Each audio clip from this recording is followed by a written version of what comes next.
My name is Laura Collins. I am 38 years old, and after 13 years of being treated like I was no longer part of my own family, I walked into my father's estate meeting and learned that someone had erased me from a fortune worth millions. My mother did not even look surprised. My brother Daniel did. He stared at me from across the long conference table, as if I had just walked in from the dead. "You weren't supposed to come," he said. I almost smiled. Not hello, not, "I'm sorry about Dad," just that. I had learned about my father's death from a former neighbor 2 days after the funeral. No call from my mother, nothing from Daniel, nothing from my younger sister Rebecca. By the time I returned to my hometown, they had already buried him, cleared his office, and begun discussing the estate. Mr. Bennett, my father's attorney, opened the will. Daniel received the family business. Rebecca received 2 properties and an investment account. My mother received the house and the remainder of the estate. Then Mr. Bennett reached my name. Laura Collins receives nothing. 4 words. 13 years of silence suddenly had a price. Daniel leaned back. Dad made his choice. I stood to leave. Then Mr. Bennett closed the will. "Don't go yet, Laura." My mother turned sharply. "Thomas," he ignored her. "Before I tell you what happened next, if you're enjoying this story so far, please take a second to like this video, subscribe, and turn on notifications. It truly helps this channel reach more people who love emotional family stories like these. And tell me in the comments, what would you have done in her place? I'm curious to read your thoughts. Mr. Bennett reached into his briefcase and removed a sealed envelope. My father's handwriting was across the front. My name? Mother immediately stood. Daniel went pale. And Mr. Bennett said the words that changed everything. "Your father gave me this 3 weeks before he died." Then he looked at my family. And none of them were supposed to know it existed. I did not open the envelope in that room. That surprised everyone, especially Daniel. "Aren't you curious?" he asked. Of course I was, but I had spent 13 years learning what happened when I reacted before I understood what was happening. I slipped the envelope into my bag.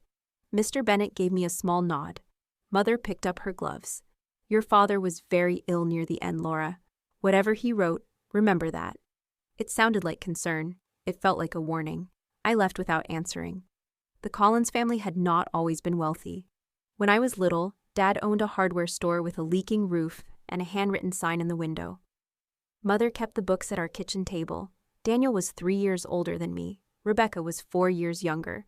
And I was the child in the middle who learned early that being easy made life easier for everyone. Daniel had a temper. Rebecca was sensitive. Laura understands. Mother said that constantly. When Daniel got the larger bedroom, Laura understands. When Rebecca needed expensive braces the same year I wanted to attend a summer art program, Laura understands. When Dad missed my college graduation because Daniel had created a crisis at the business, Laura understands. I usually did, or pretended to. Dad's hardware store eventually became Collins Home and Property, a regional company that renovated houses, managed rental properties, and later developed small residential communities. The money came slowly, then very quickly. By the time I was 25, Dad owned dozens of properties. Daniel joined the company immediately after college. Rebecca eventually handled marketing. I became a bookkeeper for a medical supply company. Mother considered that almost insulting. "Your father built something for his children." "For Daniel," I said once. She did not deny it. I still helped the family. That was my mistake. Whenever Collins Home and Property needed someone to organize invoices or reconcile accounts, Dad called me. I never charged him. I told myself it was what daughters did. Then one Saturday afternoon, I found something strange. I was reviewing expenses for a renovation project when I noticed 2 invoices from a contractor called Miller Restoration. Same amount, same project, different invoice numbers. I assumed it was an error. I called Daniel. He told me one payment had been refunded. There was no refund in the account. When I mentioned that, his tone changed. "Why are you digging through old transactions?" Dad asked me to reconcile the project. "Then reconcile it. Don't investigate me." I remember staring at my phone after he hung up. It was the first time I wondered whether Daniel was hiding something. I found 3 more questionable payments that week. Together, they totaled almost $80,000. I printed everything. Then I went to Dad. He listened. He asked careful questions, and when I finished, He said something I desperately wanted to believe. "You did the right thing bringing this to me." 2 days later, he called me into his office. Mother was there, so was Daniel. There was a folder on Dad's desk. Inside were records showing that my login credentials had been used to change vendor information before the payments were approved. I stared at the pages. "That's not possible." Daniel folded his arms. "It's your username." "I know what my username is." Dad looked exhausted. "Laura, did you give anyone your password?" "No." "Did you make these changes?" "No." Mother touched Dad's shoulder. "Robert, she isn't going to admit it." I looked at her. "Admit what?" Daniel pushed another page toward me. A payment had been redirected into an account opened under a company name I had registered years earlier for freelance bookkeeping work. My company, my name, my address. I felt sick. I never received this money. Dad asked me where the account was. I didn't know. That answer sounded ridiculous even to me. I expected an investigation. Instead, Mother wanted silence. She said a scandal could damage the business. Daniel agreed. Dad eventually told me to resign from any work I was doing for Colin's home and property until he could decide what to do. I waited for him to call. He never did. Mother came to my apartment instead. She placed an envelope on my table. Inside was a check for $30,000. I pushed it back. "What is this?" "Enough to start somewhere else. I'm not leaving." She sat across from me. "Laura, your father cannot trust you anymore." I remember looking at her hands. Perfect nails, wedding ring, no trembling. Does he think I stole from him? She waited too long. Then she said yes. That was the moment I stopped fighting. Not because I was guilty, because I was tired of begging my own family to believe me. I moved away 6 weeks later. For the first 2 years, I kept trying to reach Dad. Birthday cards, emails, calls. Most went unanswered. Once, Mother picked up. "Please stop upsetting him." So I stopped. I built my own life. I earned my CPA license and eventually became finance director for a mid-sized furniture manufacturer. Nothing glamorous, but it was mine. The strangest part was that my family slowly turned my absence into evidence against me. An aunt once emailed asking why I had abandoned everyone after Dad helped me so much. A cousin wrote that Mother still hoped I would apologize someday. I stopped correcting people. After enough years, silence becomes its own kind of reputation. Now Dad was dead, and there was an envelope in my hotel room with my name written in his hand. I sat on the edge of the bed and opened it. Inside were 2 things, a letter and an old brass key. I recognized the key immediately. Dad had kept it on his personal key ring for as long as I could remember. It opened the locked filing cabinet in his private office. I unfolded the letter. "Laura, if Thomas has given you this, then I ran out of time. I know now that you did not take the money." My hand stopped. I read the sentence again. 13 years. 1 sentence. That was all it took to tear open something I thought had healed. I continued. "I should have believed you before I believed the evidence placed in front of me. I failed you. But there is something more important you need to understand. What happened 13 years ago was not only about the missing money. Someone needed you out of the family business, and I finally know why." I lowered the letter. The brass key lay beside me. Dad had not written the answer. Instead, he had written where I could find it. The bottom drawer of his private filing cabinet. I called Mr. Bennett immediately. "Can I still access Dad's office?" There was a pause. "Technically, yes. The property has not been transferred yet. Has anyone been inside since he died?" Another pause. "Laura, why are you asking?" I looked at the key. "Because Dad left something there for me." Mr. Bennett became quiet. "Then go tonight." "Why tonight?" "Because Daniel asked me this morning whether the contents of Robert's office had already been inventoried." I stood. "Did you tell him?" "No." "Good." I drove to the Collins house just after 8. Mother's car was gone, Rebecca's too. But Daniel's SUV was parked beside the garage. The front door was unlocked. I stepped inside. Daniel was standing at the far end of the hallway. For a second, neither of us spoke.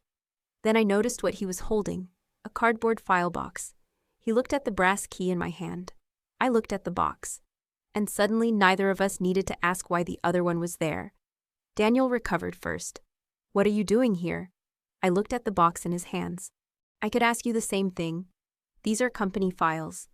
Dad's letter said otherwise. That stopped him, only for a second. But I saw it. What letter? I did not answer. Daniel set the box on the hallway table. Laura, whatever Dad told you, he wasn't himself during the last few months. Mother had said almost exactly the same thing. That made me trust both of them less. I walked toward Dad's office. Daniel stepped into my path. Don't do this. Move. You're going to tear this family apart over something that happened 13 years ago. I looked at him. You mean something I supposedly did 13 years ago? His jaw tightened. Then he moved. Dad's office smelled exactly as I remembered. Wood polish, coffee, old paper. His reading glasses were still beside the desk lamp. For one dangerous moment, I forgot why I had come. Then I saw the filing cabinet. The bottom drawer was locked. I inserted the brass key. It turned. Inside were 6 folders. One had my name on it. Another was marked Miller Restoration. The remaining folders contained property records, bank statements, company reports, and copies of emails. I pulled out the folder with my name. Daniel appeared in the doorway. You have no idea what you're looking at. I'm an accountant, Daniel. That was never your problem. My problem was that I looked too closely. I opened the folder.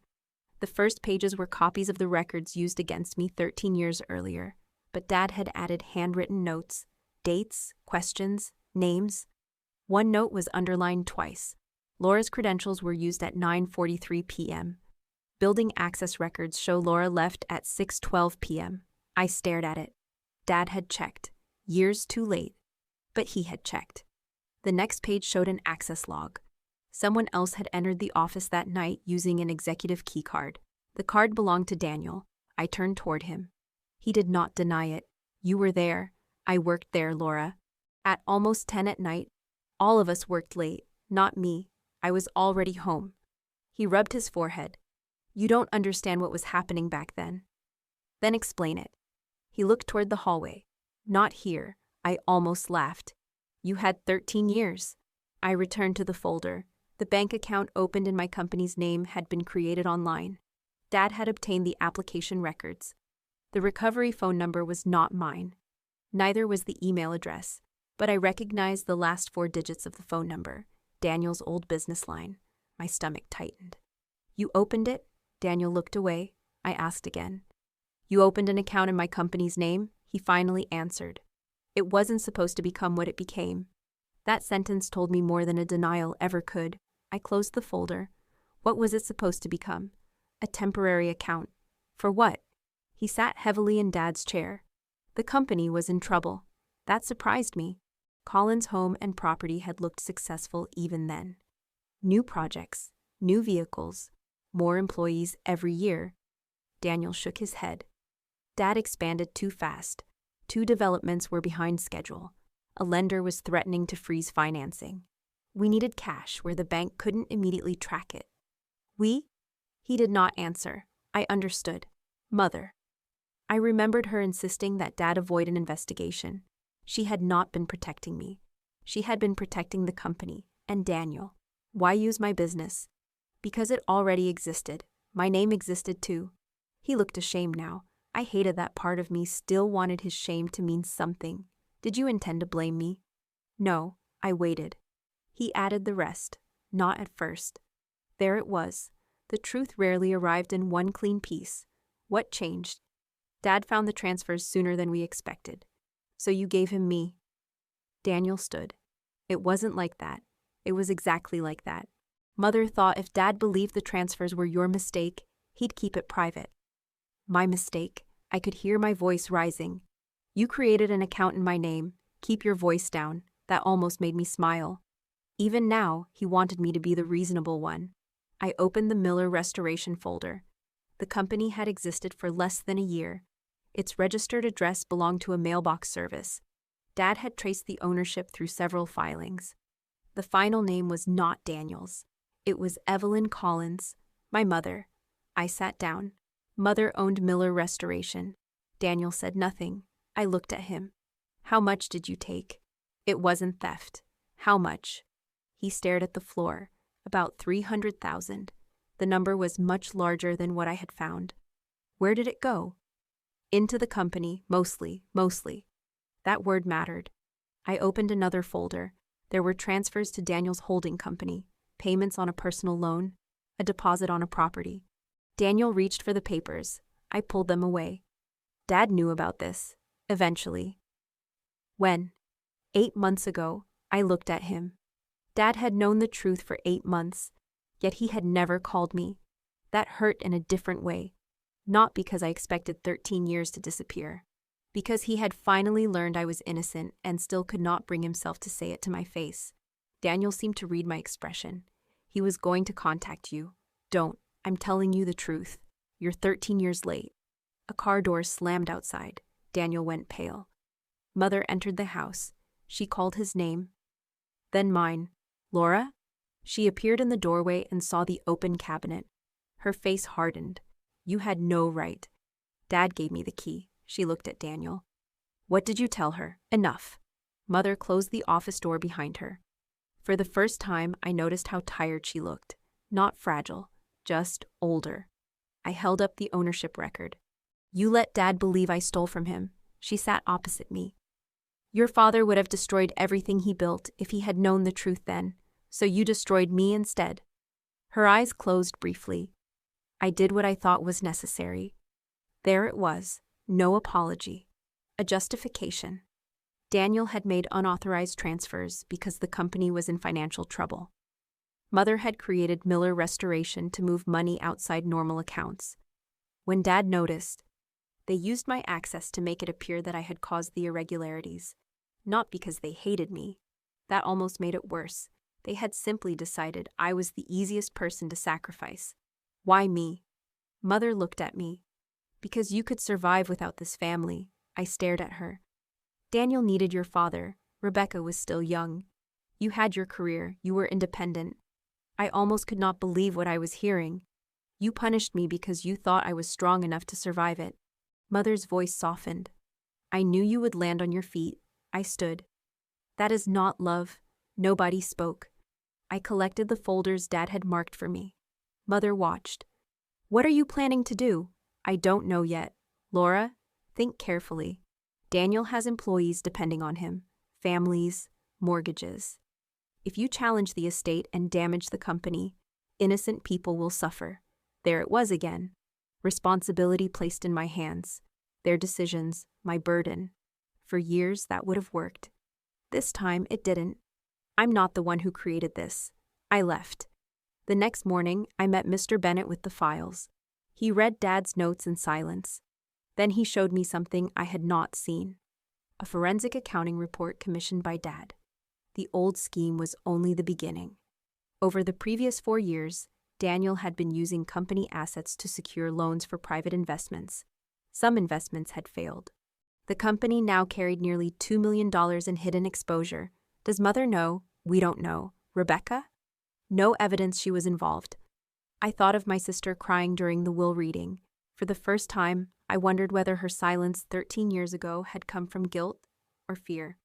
Then Mr. Bennett opened the sealed amendment to Dad's estate plan. This was what my family had not known about. Dad had not simply left me money.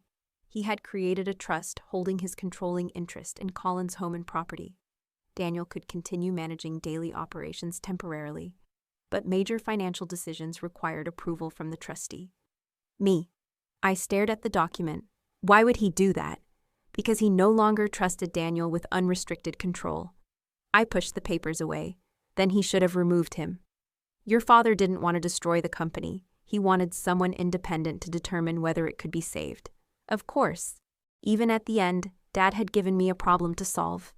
Mr. Bennett must have seen the anger on my face. You can decline. I looked at him. What happens then? The alternate trustee takes control and begins liquidation review. Hundreds of employees, properties, loans, families. Mother's words returned. Innocent people will suffer. I hated that she had found the one argument I could not dismiss. I did not accept immediately. Instead, I asked for the complete financial records. For 3 days, I worked from a conference room in Mr. Bennett's office. No family meetings, no accusations, just numbers. Numbers did not care who Mother loved more. They did not remember childhood. They did not lie to keep peace at Christmas. They showed me exactly what Daniel had done. He had not been stealing millions for luxury. The truth was more complicated and more dangerous. He had borrowed against company assets to fund increasingly risky property deals, hoping the profits would cover earlier losses. When one project failed, he borrowed for another, then another. He was trying to outrun his own mistakes. By the time Dad discovered it, stopping suddenly could have triggered defaults across several properties. Daniel had trapped the entire company inside his fear of admitting failure.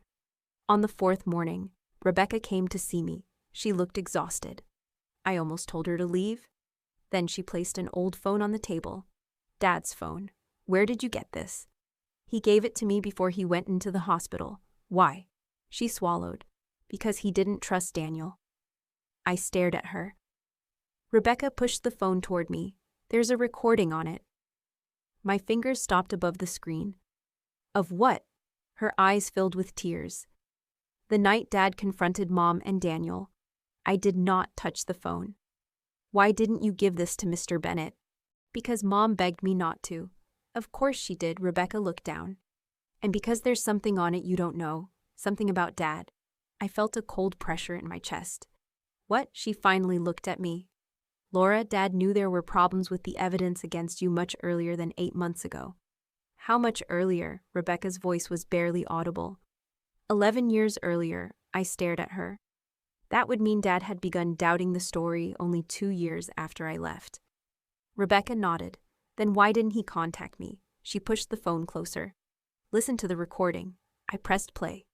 At first there was only muffled movement, then Dad's voice. Older than I remembered, angry. He said my name. Mother answered. And what she said next changed the story all over again. Robert, don't pretend Laura was only Daniel's decision. You knew enough to question it years ago. You chose not to. The room went silent around me. Then my father's recorded voice answered, I know, and that's the part she may never forgive me for. I listened to the recording again. Then once more, Dad had known, not everything, but enough. 2 years after I left, an employee had told him that Daniel was in the office the night my credentials were used. Dad had questioned Mother. She convinced him not to reopen the matter.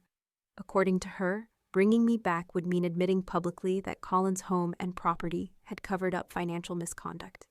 Dad had chosen the company, again. The recording continued. His voice sounded tired. I should have called her. Mother answered immediately, and told her what? That you destroyed your relationship with your daughter because you were afraid of embarrassing the company? Yes. The single word hurt more than any excuse could have. Dad finally understood what he had done. But understanding was not the same as undoing it. Rebecca sat across from me while the recording ended. You knew this? Not until Dad got sick. Why didn't you tell me? She looked down.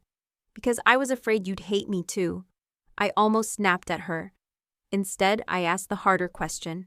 What did you know 13 years ago? Rebecca rubbed her palms together. I knew Daniel was lying about something. I heard Mom telling him that they needed to keep their stories straight.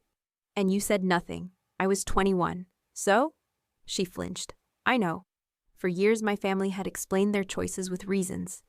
Daniel was desperate. Mother was protecting the company. Dad was ashamed. Rebecca was young. Every explanation somehow required me to carry the consequence. I slid Dad's phone back to her. I'm not going to punish you, Rebecca. She looked relieved. Then I finished. But I'm not going to pretend you had no choice. Her relief disappeared. Good. It needed to. That afternoon, I accepted the position as trustee. Not because Dad had asked me, and not because I wanted control of the family fortune. I accepted because Daniel was still running a company with hundreds of people, depending on decisions he was hiding. My first action was simple. No new loans, no asset sales, no transfers above $25,000 without trustee approval. Daniel called within 9 minutes.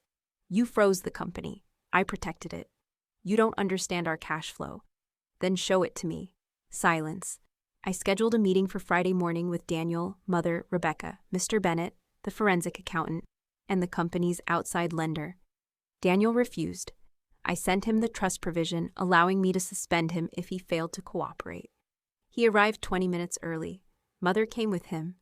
The meeting lasted 3 hours. No shouting. That was important to me. I had spent too much of my life believing the loudest person controlled the room. I let the documents speak.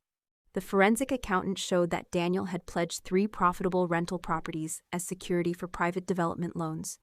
One project had already failed. Another was 6 months behind schedule. A third existed mostly as land and promises. Daniel kept insisting he could recover the losses. "Give me 12 months. The lender shook his head. "You don't have 12 months. Mother looked at me. "Laura, surely you can give your brother time." There it was. Laura understands. I almost heard the old phrase. I folded my hands. "No." Daniel stared at me. "No? We stop the private projects. We sell the undeveloped land. We use the proceeds to reduce the exposed debt and protect the profitable properties. You're dismantling everything I built." I looked at the report. "You built it with collateral that wasn't yours to risk." His face reddened. "Dad took risks too." "Yes. With his own authority. You hid yours." Mother interrupted. "And what happens to Daniel?" "That depends on Daniel." He laughed bitterly. "There it is." "What? The revenge?" I looked at my brother.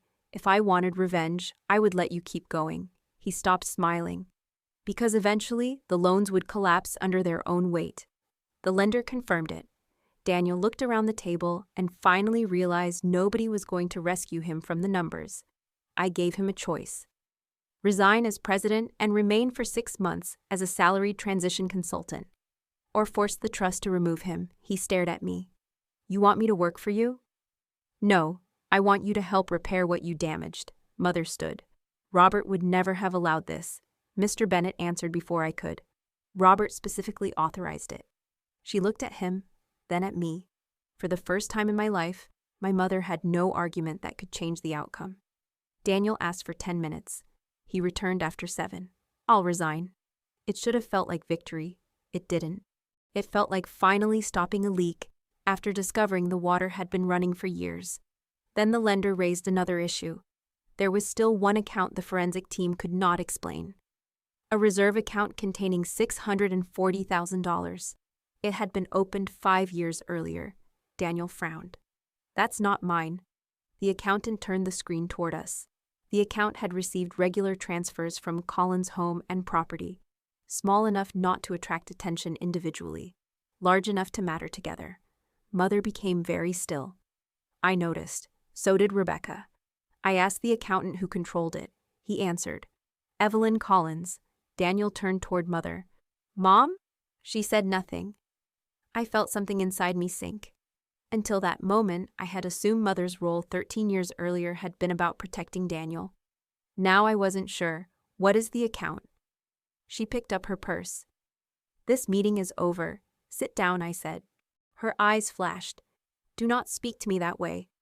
"Then answer the question." She looked at Daniel. He seemed genuinely confused. That told me this secret was hers alone. Mother slowly sat again. "The money is mine." The accountant corrected her. "The money came from the company." Mother's mouth tightened. "Your father knew I had personal reserves. Did he know about this account?" She did not answer. I asked again. "Did Dad know?" "No." One word. $640,000. 5 years. Hidden from Dad. Daniel looked furious. "You told me there was no money when I needed to cover the lakeside loan." Mother turned on him. "Because I knew you would lose that too." The room changed. For years, Daniel and Mother had been united by the same secret. Now money had split them apart. "Why did you take it?" Mother looked at me. "Security." "From what?" "Your father controlled everything. The properties, the accounts, the company." I almost laughed. "You lived in a $4 million house. A house in his name. You had investment accounts, accounts he could see. So you stole from the company. I protected myself." The same justification. Different victim. I asked the forensic accountant whether the transfers were legal. He chose his words carefully, not based on the records we've reviewed. Mother looked at me. "What are you going to do?" Every face turned toward me. 13 years earlier, my mother had been given a similar choice. Tell the truth. Or protect herself. She had chosen herself. Now everyone expected me to choose revenge. I didn't. I asked the accountant to document every transfer. I asked Mr. Bennett to notify the estate attorney. And I told Mother she would have an opportunity to return the money voluntarily before further legal action was considered. Daniel stared at me. That's it? No, I turned toward him. The original records from 13 years ago will also be corrected. His expression changed. Corrected how? My name will be formally cleared in the company files. Mother shook her head. Why does that matter now? I looked at her. Because you spent 13 years telling people I left because I stole from my father. Nobody spoke. I want a written correction sent to every current board member and every family member who was told that version. Mother's face hardened. You want to humiliate us? No. I want my name back. That was the difference they still did not understand. I did not need them embarrassed. I needed the lie ended. Daniel agreed first, perhaps because he finally understood he had no leverage. Mother took longer. Eventually, she nodded. The meeting ended shortly after 5. Rebecca followed me into the hallway. You really aren't taking the company from Daniel. It isn't mine to take, but Dad gave you control, temporarily. Control isn't ownership. She studied me. What about the inheritance? I had barely thought about it. Mr. Bennett had explained the structure earlier. Dad's personal estate was worth far less than the numbers Daniel liked to mention. Most of the family wealth was tied to company shares and property. The trust would eventually divide economic benefits among all 3 children. Dad had not disinherited me in his final plan. He had restored me, but he had done something else too. Something Daniel and Mother still did not know. He had left me the lake house. It was a modest cedar house beside Lake Warren where Dad used to take us when we were children. Of all his properties, it was the only one I cared about. Grandmother Collins had owned it first. When I was 17, she once told me that I was the only person in the family who knew how to sit on the porch without needing to fill the silence. I had not been there since I left. That weekend, I drove out alone. The house needed work. One gutter hung loose, dust covered the furniture. The old kitchen clock had stopped at 11:20. I opened windows. Cold air moved through the rooms. Then I found a small wooden box on Dad's desk. My name was written on it. Inside were 12 envelopes, one for each year after he began doubting the accusations against me. None had been mailed. I sat down. For a long time, I only looked at them. Then I opened the first. Dad apologized. The second was another apology. The third tried to explain why he had waited. I stopped halfway through. I suddenly understood something. Dad and I had done the same thing. Every year, I bought him a birthday card and never sent it. Every year, he wrote to me and never sent the letter. 2 stubborn people, 2 drawers full of words, years wasted because neither of us crossed the distance. Except the responsibility had not been equal. I had been the daughter falsely accused. He had been the father who chose not to ask. I could love him and still know that. I did not have to turn his regret into innocence. On Monday morning, I received the written correction from the company. Daniel had signed it. Mother had not. Mr. Bennett called me. Evelyn has also refused to return the reserve funds. I wasn't surprised. What happens now? That depends on what you authorize. I looked through the lake house window. For 13 years, my family had made decisions for me. Where I belonged, what people believed about me, whether I deserved an explanation. Now the decision was mine. And before I could answer, another email appeared. It was from the forensic accountant. Subject line: Additional trust transfer identified. I opened it. Dad had moved one final asset 3 weeks before his death. Not into the family trust. Directly to me. It was not a house. It was not cash. It was 26% of Collins' home and property. Enough shares to make me the largest individual shareholder in the company. I called Mr. Bennett. Why didn't you tell me? Because Robert attached a condition. I looked at the document. What condition? His answer left me silent. The shares became mine only if the investigation proved that I had been deliberately framed 13 years ago. That condition had now been satisfied. I closed my eyes. Dad had not simply believed me at the end. He had built the final decision around proving it. Then Mr. Bennett added something else. Laura, there's one more thing. What? Daniel has just filed a petition challenging the trust. I stood slowly. On what grounds? Mr. Bennett paused. He claims your father lacked capacity when he changed the estate plan, and Evelyn has agreed to testify for him. Daniel filed the petition on Tuesday morning. By Tuesday afternoon, half the family knew. My aunt called first, then a cousin I had not spoken to in 9 years. Both wanted to know why I was trying to take everything Dad had built. I listened. Then I asked one question. Who told you that? Neither answered directly. They did not need to. Mother had started telling her version before the court had even scheduled the first hearing. 13 years earlier, that would have terrified me. This time, I did something different. Nothing. I did not defend myself on social media. I did not call relatives. I did not send angry emails. I gave every document to Mr. Bennett and went back to work. Daniel was claiming Dad lacked the mental capacity to change his estate plan. There was one problem. Dad had expected him to do exactly that. Mr. Bennett showed me the file 3 days before the hearing. Dad had undergone an independent medical evaluation the morning he signed the trust amendment. The physician found him fully capable of understanding his property, his family relationships, and the legal consequences of his decisions. There was also a recorded meeting. Dad had insisted on it. In the video, he sat across from Mr. Bennett, wearing the gray cardigan I remembered from the funeral photograph. He looked thinner, but his voice was steady.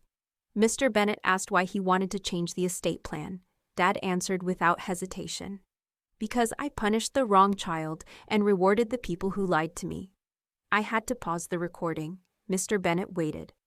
I pressed play again. Dad explained the old transfers, the false account, the altered access records, Daniel's later loans, Mother's involvement. Then Mr. Bennett asked whether anyone had pressured him to include me. Dad almost smiled. Laura doesn't even know I'm doing this. That sentence ended Daniel's argument before we ever entered the courtroom. The hearing lasted less than 2 hours. Daniel's attorney tried to suggest Dad had become confused during his illness. The medical evaluation contradicted him. The recorded meeting contradicted him. Emails Dad had sent during the same period showed detailed knowledge of company finances. Then Mother testified. I watched her walk to the witness stand. For a moment, she looked small. I hated that I noticed. She was still my mother. That did not disappear simply because I finally understood her. Daniel's attorney asked whether Dad had changed during his final months. Mother said yes. Then Mr. Bennett asked her what she meant. She hesitated. He became suspicious. Of Daniel? Yes. Was that suspicion justified? Daniel looked at her. Mother looked at him. Then she looked at me. I saw the decision happen on her face. 13 years earlier, she had chosen the lie. This time, there were too many documents around her. Yes, she said. Daniel lowered his head. Mr. Bennett asked whether she had known that I was falsely blamed for the original transfers. Mother closed her eyes. Yes. That one word did something no inheritance ever could. It placed the truth outside our family, outside memory, outside argument, on the record. The petition was denied. Daniel did not lose everything. I did not want him to. His remaining shares stayed his, but he no longer controlled Colin's home and property. The board appointed an experienced outside president, while I remained trustee and largest individual shareholder. We sold the unfinished development that had caused the worst losses. We sold 2 parcels of unused land. The money reduced the debt enough to protect the profitable rental properties and keep the company operating. No mass layoffs, no dramatic collapse, just months of uncomfortable repair. Daniel stayed for the 6-month transition. At first, he barely spoke to me unless someone else was present. Then one afternoon, he came into the conference room carrying an old file. I expected another argument. Instead, he placed it in front of me. It contained the original documents from 13 years earlier, the ones he had altered. Why did you keep these? I asked. He sat down. I don't know. That was probably the first answer he had given me that I completely believed. He looked older than he had when I returned. Not defeated, just stripped of the confidence he had used for years to avoid looking at himself. I was terrified, Laura. I waited. Dad had spent my whole life telling me the company would be mine someday. Then I started making mistakes, and I couldn't admit I wasn't as good at running it as he thought I was. So you blamed me. Yes. He did not soften it. Mother suggested using your old company because it already existed. I told myself we'd fix the accounts before anyone noticed. But Dad noticed. Daniel nodded, and when he asked questions, I panicked. I looked at the folder. You watched him cut me out of his life. His eyes dropped. Yes. You could have stopped it. I know. There was no speech after that. No excuse could improve the answer. I'm sorry, he said. I believed he was sorry. That did not mean everything was repaired. I closed the folder. I accept that you're sorry. He looked at me, but I don't trust you. His face tightened. I continued. Maybe that changes someday. Maybe it doesn't. I'm not going to promise something I don't feel. He nodded slowly. That's fair. It was the first fair thing between us in years. When his transition period ended, Daniel left the company. He accepted a position with a smaller property management firm in another city. No executive title, no family name above the door. For the first time in his adult life, he had to build a reputation that Dad had not given him. Rebecca was different. She started calling me every Sunday. At first, I found reasons not to answer. Then one week, I did. We spoke for 11 minutes. The next Sunday, 20. She never asked me to forget. That mattered. She admitted she had spent years convincing herself that staying quiet was different from lying. It wasn't, she said. I let everyone tell your story for you because speaking up would have made my life harder. I appreciated that she did not blame her age anymore. We did not become close overnight. Real relationships do not work that way, but we started again. Carefully, Mother was harder. She returned the $640,000 after Mr. Bennett informed her that the estate and company were prepared to pursue recovery. The money went directly toward reducing company debt. She kept the right to live in Colin's house under Dad's estate plan. I did not challenge it. Some people expected me to. Even Daniel seemed surprised. But taking her home would not return my 13 years. It would only give us a new wound to argue about. Mother refused to speak to me for nearly 4 months. Then one Saturday she appeared at the lake house. I was painting the kitchen cabinets. She stood on the porch holding a cardboard box. May I come in? I stepped aside. She placed the box on the table. Inside were photographs, school pictures, birthday photographs, my college graduation portrait, the photographs that had disappeared from Colin's house. I looked at her. Why did you remove these? She sat down. Because looking at you made your father angry. At me? At himself. That answer surprised me. Mother ran one finger along the edge of the box. After you left, he couldn't admit he'd made a mistake. Every time your name came up, we fought. Eventually, I put everything away. You could have called me, I know. You could have told him the truth, I know. You could have stopped Daniel, I know. 3 identical answers. This time, I did not rescue her from the silence. She finally looked at me. I thought protecting this family meant keeping it together. I shook my head. You kept the appearance together. She looked down. Yes, I had waited years to hear her admit something like that. When it finally happened, there was no rush of satisfaction. Only sadness. Mother asked whether I could forgive her. I thought carefully before answering. I can stop carrying what you did every day. She waited. But forgiveness doesn't mean we go back to the way things were. She nodded. I won't lie and say that conversation fixed us. It didn't. We now speak occasionally. I see her at family events. Sometimes we have coffee. There are subjects she still avoids. There are moments when I hear the old mother in her voice and feel myself becoming 26 again. When that happens, I leave. No argument, no guilt. That boundary took me longer to inherit than any property. A year after Dad died, Colin's home and property was stable again. Smaller, less impressive, healthier. The board offered me the permanent president position. I declined. That surprised everyone. I already had a career, a home, a life. I had not returned to become the person my family finally valued because I controlled their money. I appointed professionals to manage the business and remained on the board.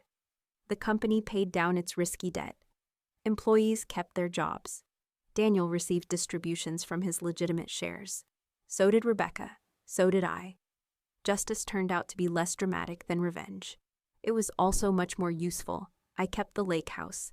That was the one inheritance I wanted. One Sunday in December, I brought the 12 birthday cards I had bought Dad and never mailed. I placed them beside the letters he had written me and never sent. 24 envelopes, 2 people waiting for the other one to move first. I read every letter. Dad never asked me to pretend he had been a good father during those years. In the final one, written 3 weeks before he died, he finally said what I needed him to say. He had been afraid of losing the company, afraid of admitting he had failed me, afraid I would refuse to speak to him if he called. So he kept waiting for a better moment. It never came. I sat on the porch until the sun began disappearing behind the lake.